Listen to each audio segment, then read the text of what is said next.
Welcome back dear students. आज हमारा ये गवर्नमेंट बजट पर तीसरा लेक्चर है और इसमें हम different types of government budget के बारे में पढ़ेंगे। इसमें देखेंगे गवर्नमेंट बजट हमारा कैसे हो सकता है, यानी कि सरप्लस हो सकता है या फिर बैलेंस में हो सकता है या फिर डेफिसिट में हो सकता है और उनके क्या क्या इम्प्लीकेशंस हैं।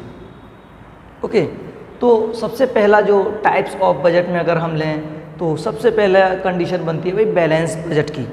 बैलेंस बजट का मतलब क्या है कि जब भी जो गवर्नमेंट ने, क्योंकि बजट जो होता है एस्टिमेटेड होता है कि इस आने वाले ईयर में हम कितना खर्च करने वाले हैं, ठीक है, तो एक एस्टिमेशन है और जो खर्च करने वाले हैं वो कहाँ कहाँ से हमारे पास आएगा उस सब का एस्टिमेशन होता है। तो यहाँ पे हम बैलेंस बजट कब होगा कि जब estimated government receipts are exactly equals to the estimated government expenditure.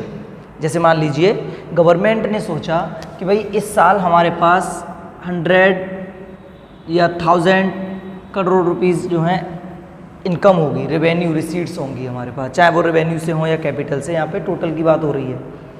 और इतने का ही एग्जैक्टली जो है खर्चा होता है अगर एक्सपेंडिचर करती है गवर्नमेंट, एस्टिमेट किया गया है, तो ये हमारा कहलाएगा balanced budget. Okay, balance budget. दूसरा सरप्लस। अब सरप्लस कब होगा? सरप्लस कब होगा जब भाई आपके पास में पैसा ज़्यादा आ जाए और खर्च कम हो, तो जाहिर सी बात है वो सरप्लस होगा। तो इसका मतलब estimated government receipts are more than the estimated government expenditure, यानी गवर्नमेंट के खर्चे कम हैं और रेवेन्यू जो हो रहा है, जो इनकम जो अर्न हो रही है उसकी तमाम रिसोर्सेज से वो ज़्यादा है, तो उसे हम कहेंगे सरप्लस बजट।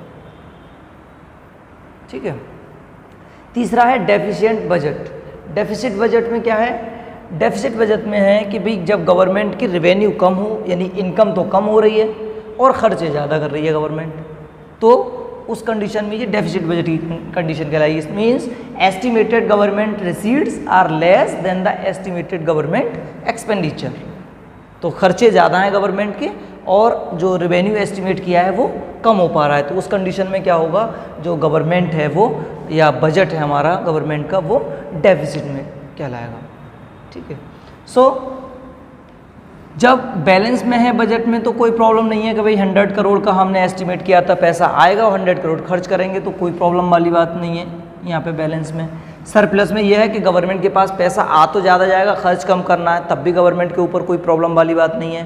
प्रॉब्लम क्रिएट होती है यहाँ पे थर्ड पर कि भाई डेफिसिट बजट जब हो जाता है कि गवर्नमेंट ने पैसे जो है सपोज करिए 1000 करोड़ रुपए खर्च कर दिए इकोनॉमी के अंदर, और लेकिन गवर्नमेंट के पास जो आए वो 900 करोड़ रुपए आए, तो 100 करोड़ रुपए कहाँ से आएंगे, तो उसकी प्रॉब्लम आती है। तो उसको फिर हम जो कैपिटल बजट होता है उससे पूरा करते हैं, उधार लेकर के, जैसे मैंने बताया था इससे पहले वाले लेक्चर में आप देख सकते हैं। तो deficit budget and it's measures. तो अब हम डेफिसिट बजट को मेनली इसको पढ़ेंगे कि इसमें क्या क्या प्रॉब्लम्स हैं फिर डेफिसिट बजट की। तो डेफिसिट बजट कब होता है? सिंपली जैसे आपने देखा यहाँ पे कि government receipts are less than government expenditure, तो हम इसको लिख सकते हैं कि total expenditure is greater than the total revenue, कि जितना हमारा एक्सपेंडिचर हो रहा है उससे जो है रेवेन्यू जो है हमारा बहुत कम है। ठीक है, तो वो वहाँ पे क्या कहलाएगा, वो डेफिसिट कहलाएगा। ठीक है। अब ये डेफिसिट जो है आप यहाँ पे 3 तरह के डेफिसिट पढ़ेंगे। तो सबसे पहला जो डेफिसिट है वो रेवेन्यू डेफिसिट है।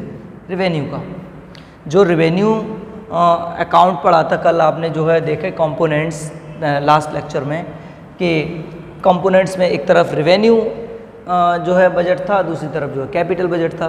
तो रेवेन्यू वाली साइड की हम बात कर रहे हैं अभी, तो वहाँ पे रेवेन्यू डेफिसिट होगा। इसका मतलब जो रेवेन्यू से हमारे पास जो इनकम आ रही है और जो रेवेन्यू वाले जो खर्चे हो रहे हैं, रेवेन्यू वाले इनकम के जो भी इनकम अर्न हुई, रिसीट्स हुई, वो जो है इसका मतलब इनकम कम आ रही है और खर्चे ज़्यादा हो रहे हैं। ठीक है, तो वहाँ पे रेवेन्यू डेफिसिट होगा। It means total revenue expenditure is greater than the total revenue receipts, यानी कि जो टोटल रेवेन्यू एक्सपेंडिचर हम कर रहे हैं, जितना भी एक्सपेंडिचर हो रहा है, चाहे वो सैलरीज में हो, पेंशन में हो, तमाम तरह के जो खर्चे मैंने बताए थे, इंटरेस्ट पेमेंट वगैरह, तो उसमें जो खर्चा हो रहा है वो जितनी हमारी इनकम अर्न हो रही है, टैक्सेस से हो चाहे नॉन टैक्सेस से हो, वो कम है, तो वो कहलाएगी हमारे रेवेन्यू डेफिसिट। इसका मतलब RD यानी revenue deficit is equals to revenue expenditure minus revenue receipts. Revenue expenditure को पहले लिखने का मतलब ये है कि इसका मतलब ये कुछ पॉजिटिव में अगर इसका आंसर आता है तो इसका मतलब ये है कि एक्सपेंडिचर ज़्यादा हैं रेवेन्यू वाले और जबकि रेवेन्यू रिसीट्स कम है। तो रिसीट्स कम है, एक्सपेंडिचर ज़्यादा है, तो जाहिर सी बात है वहाँ पे रेवेन्यू डेफिसिट हुआ। इसके क्या इम्प्लीकेशंस हैं, क्या असर पड़ेगा इकोनॉमी के अंदर, क्या जो है रिजल्ट्स निकल के आएंगे अगर रेवेन्यू डेफिसिट है तो फर्स्ट है फिस्कल इनडिसिप्लिन। जाहिर सी बात है जब गवर्नमेंट के जो है गवर्नमेंट सैलरी वगैरह तक पे नहीं कर पा रही है, जो लोन लिया उसका इंटरेस्ट तक पे नहीं कर पा रही है, तो ये प्रॉब्लम आएगी गवर्नमेंट को कि वहाँ पे फिस्कल इनडिसिप्लिन हो जाएगा। पहली प्रॉब्लम रेवेन्यू डेफिसिट होने से। रेवेन्यू डेफिसिट होने की वजह से wasteful expenditure of government on administration. तो ऐसा भी हो सकता है कि भाई गवर्नमेंट बहुत सारे एडमिनिस्ट्रेशन पे फालतू का पैसा लगाए पड़ी हो, तो उससे भी जो है क्या होता है कि रेवेन्यू डेफिसिट हो जाएगा, या रेवेन्यू डेफिसिट की वजह से ही हमारा वेस्ट जा रहा है पैसा। शोइंग गवर्नमेंट डिस सेविंग्स, जो गवर्नमेंट के पास में डिफरेंट टाइप की जैसे पोस्ट ऑफिस सेविंग बैंक्स वगैरह से मैंने बताया था, तो वो जो सेविंग्स हैं वो यूटिलाइज करना शुरू कर देती है गवर्नमेंट। तो इसका मतलब डिस सेविंग्स होती हैं इकोनॉमी के अंदर रेवेन्यू डेफिसिट की वजह से, क्योंकि इन खर्चों को कैसे भी तो पूरा करना है, तो उसे पूरा करने के लिए डिस सेविंग्स होती हैं। गवर्नमेंट जो अपने पास सेव है पहले से पैसा, उसमें से इस खर्चे को पूरा करती है। ठीक है, इसी तरह से reduces asset of the government, government के एसेट कम हो जाएंगे। गवर्नमेंट ने पता चला शेयर बॉन्ड वगैरह इशू कर दिए, या और कहीं से गवर्नमेंट ने जो है इनकम जो है अर्न की, तो वहाँ पे जो है एक प्रॉब्लम इसकी भी आएगी एसेट्स की, कि एसेट जो है कम हो जाएंगे गवर्नमेंट के। And last signal to the government to either curtail its expenditure और इंक्रीज इट्स रेवेन्यू। तो इसको सही करेगी कैसे गवर्नमेंट, या तो ये सिग्नल यानी कि रेवेन्यू डेफिसिट ये सिग्नल देता है गवर्नमेंट को कि या तो वो अपने खर्चों को कम करे गवर्नमेंट, या अगर खर्चों को कम नहीं करना चाहती है तो अपने रेवेन्यू को बढ़ाए। तो इस तरीके से आप रेवेन्यू डेफिसिट के ये इम्प्लीकेशंस देख सकते हैं। तो नेक्स्ट है हमारा फिस्कल डेफिसिट।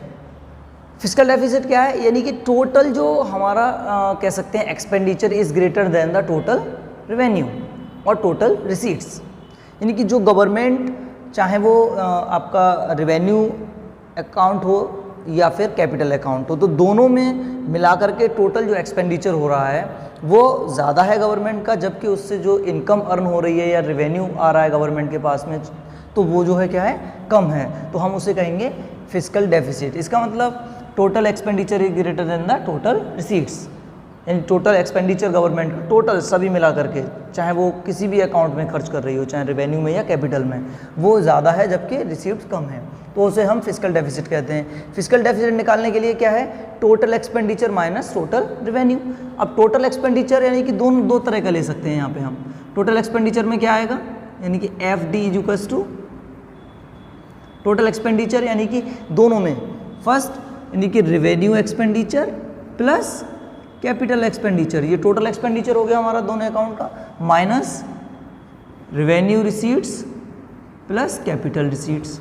तो रेवेन्यू और कैपिटल रिसीट दोनों को मिलाकर के जितना पैसा हमारे पास आ रहा है उस, और दोनों में जो खर्चा हो रहा है वो ज़्यादा है, खर्चा ज़्यादा है रिसीट्स कम है, तो इसे हम कहेंगे फिस्कल डेफिसिट। ओके, टोटल तो सिंपल हम कह सकते हैं कि गवर्नमेंट के टोटल खर्चे ज़्यादा हैं जबकि टोटल जो रेवेन्यू है वो कम है, तो वो फिस्कल डेफिसिट कहलाता है। ओके, इससे पहले वाले में आपने देखा था कि उसमें सिर्फ हम रेवेन्यू की बात कर रहे थे, रेवेन्यू अकाउंट की। यहाँ पे हम दोनों अकाउंट को इंक्लूड कर लेते हैं। इसके इम्प्लीकेशंस क्या है, first is the it leads to inflationary pressure in the economy. Inflationary pressure का मतलब यही है कि भाई इकोनॉमी की, इन्फ्लेशन का मतलब होता है कि इकोनॉमी के अंदर जो जनरल नेसेसिटी की गुड्स हैं, जनरल प्राइस लेवल है, वो इंक्रीज करता चला जाए, राइट। तो 2 से लेकर के 2.5% तक का जो इंक्रीजमेंट है अगर प्राइसेस में पर एनम, वो सही है इकोनॉमी के लिए, लेकिन उससे अगर ज़्यादा होता है तो वो जो है नुकसानदेह होता है। जैसा कि आजकल आप देख रहे हैं जनरली जो है प्राइसेस जो हैं महीने के महीने बढ़ते चले जा रहे हैं, चीज़ों के दिन पे दिन बढ़ रहे हैं, तो ये इन्फ्लेशन की कंडीशन बनी हुई है इकोनॉमी के अंदर, राइट।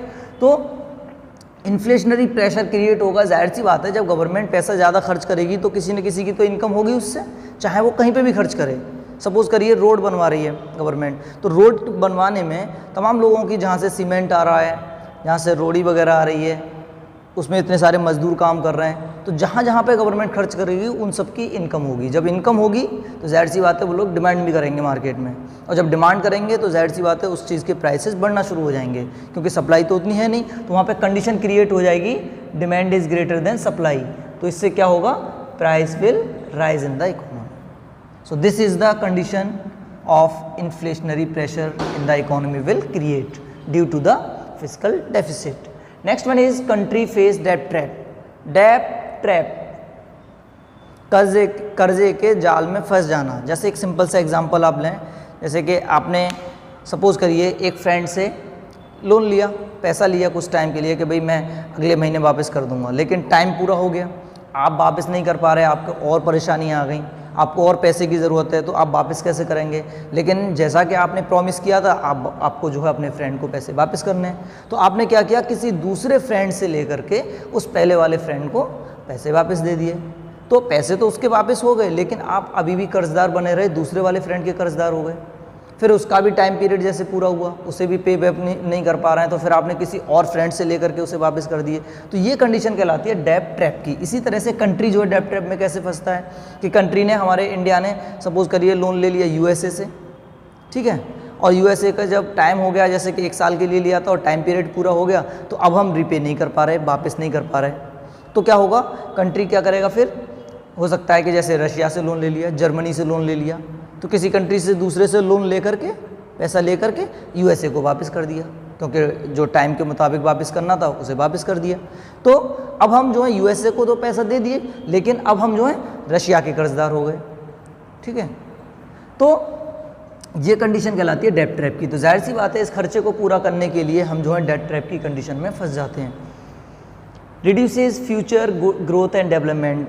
सिंपल सी बात है कि भाई जब हमारे खर्चे अभी इतने बड़े हुए हैं, तो फ्यूचर में हम क्या हैं कि ग्रोथ और डेवलपमेंट को कम होगा, क्योंकि हम बहुत खर्चों को कम कर देंगे और बहुत ज़्यादा चीज़ों को जो है हम ग्रो नहीं कर पाएंगे, ठीक है, क्योंकि आने वाली फ्यूचर जनरेशन उसको जो है वो पैसा वापस करना पड़ेगा।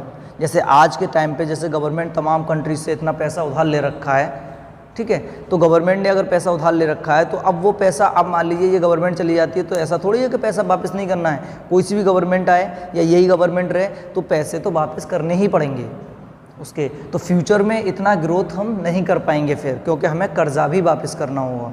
अर्निंग जितनी आएंगी हमारे पास, वो हमारी कर्जे को चुकाने में चली जाएंगी, तो फिर हम ग्रोथ और डेवलपमेंट कहाँ से कर पाएंगे। Okay, next, increase liability of the government. Government की एक लाइबिलिटी जो है वो बढ़ जाती हैं। लाइबिलिटी अभी इससे पहले बता ही चुके हैं, लाइबिलिटी है ना, उसकी जिम्मेदारियां, उसके ऊपर बोझ जो है गवर्नमेंट के ऊपर वो बढ़ जाता है, क्योंकि उसे फ्यूचर में वो पैसा वापस भी करना है जो भी कर्जा लिया हुआ है, तो लाइबिलिटी बढ़ जाती हैं। And last, increases foreign dependence. Foreign dependence बढ़ जाती है कि हम दूसरे कंट्रीज़ पर डिपेंड हो जाते हैं, फॉरेन कंट्रीज़ पर डिपेंड हो जाते हैं, क्योंकि जाहिर सी बात है जब हमारा एक्सपेंडिचर ज़्यादा है, रेवेन्यू कम है, तो अब हम जो हैं इसके अभी देखेंगे कि इसको हम सही कैसे करते हैं, क्या क्या ऑप्शंस हैं हमारे पास। लेकिन अगर सपोज़ करिए ये ऑप्शन अपनाया कि हमने किसी दूसरे कंट्री से उधार लेकर के इसे पूरा किया है, तो कैसे करेंगे, है कि नहीं, हम डिपेंड हो जाएंगे दूसरे कंट्री के ऊपर, राइट। तो फॉरेन डिपेंडेंस बढ़ जाती है। Okay, and last is the primary deficit. Primary deficit, तो प्राइमरी डेफिसिट सिंपल है, if we deduct the net interest payment from the fiscal deficit then we got the primary deficit, यानी कि PD primary deficit is equals to fiscal deficit minus net interest payment। Net interest payment को minus करना है। अब ये net interest payment क्या होता है, नेट वर्ड जुड़ा हुआ है, इंटरेस्ट पेमेंट तो ठीक है, नेट भी है यहाँ पे। जैसे इंडिया है, ठीक है, और ये यूएसए है, ओके, और इधर ये पाकिस्तान है। तो इंडिया ने जो है लोन लिया हुआ है, ये लोन लिया है यूएसए से, तो इंडिया इसको क्या दे रहा होगा, इंटरेस्ट पे कर रहा होगा, राइट। इसी तरीके से पाकिस्तान को लोन दिया है इंडिया ने, ठीक है, ये लोन जा रहे हैं,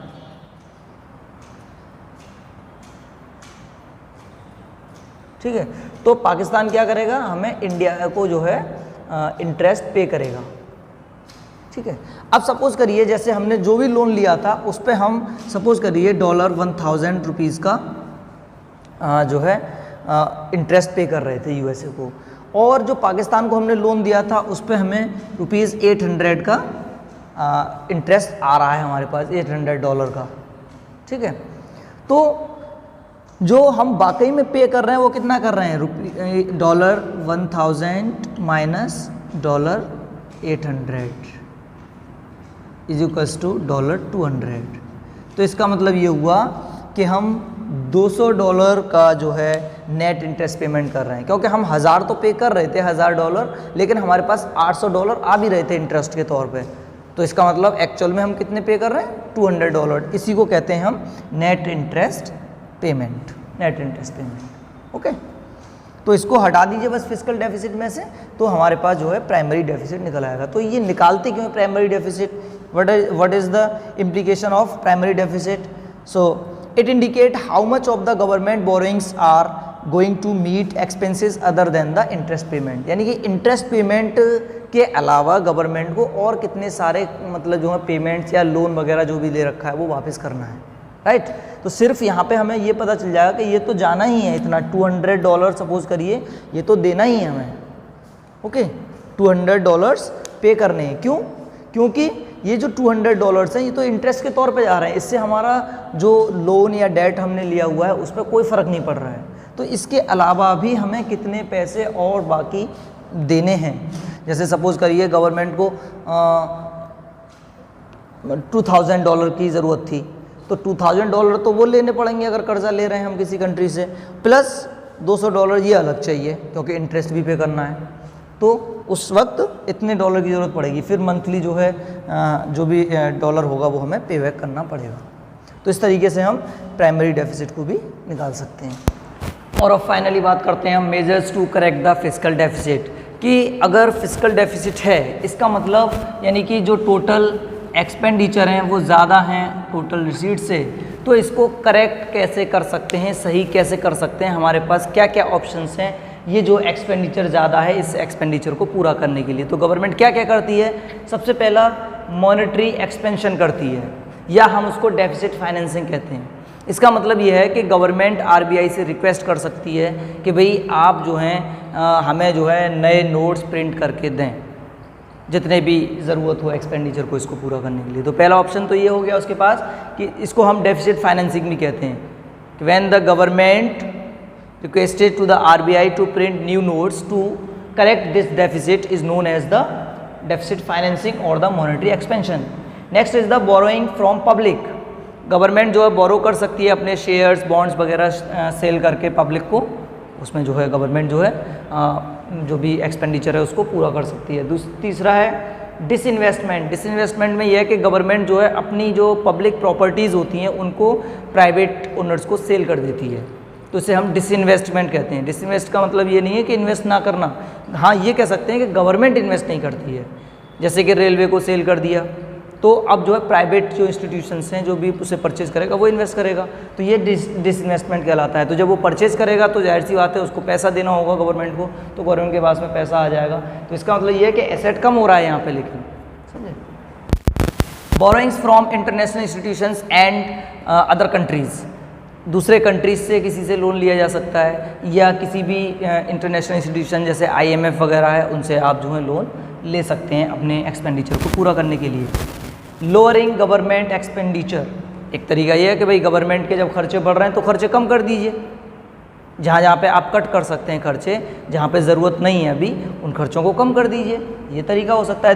and last increase government revenue, और रेवेन्यू और गवर्नमेंट टैक्सेस लगाना शुरू कर देती है, टैक्स को बढ़ा देती है, तमाम तरह के फ़ाइन लगाना शुरू कर देती है। तो इस तरीके से हम गवर्नमेंट का रेवेन्यू बढ़ा सकते हैं। तो हमारी जो प्रॉब्लम है, ये टोटल एक्सपेंडिचर जो ज़्यादा है वो टोटल रेवेन्यू टोटल रिसीट के बराबर हो जाएगा फिर, ठीक है, और हमारी जो प्रॉब्लम है वो सॉल्व हो जाएगी। तो ये चैप्टर आपका कंप्लीट हो गया। इसमें अगर कोई भी डाउट हो तो आप जो है कमेंट में मैसेज करके पूछ सकते हैं, या फिर हमें जो है हमारे ईमेल पर मैसेज करके पता कर सकते हैं कोई भी क्वेश्चन। Thank you.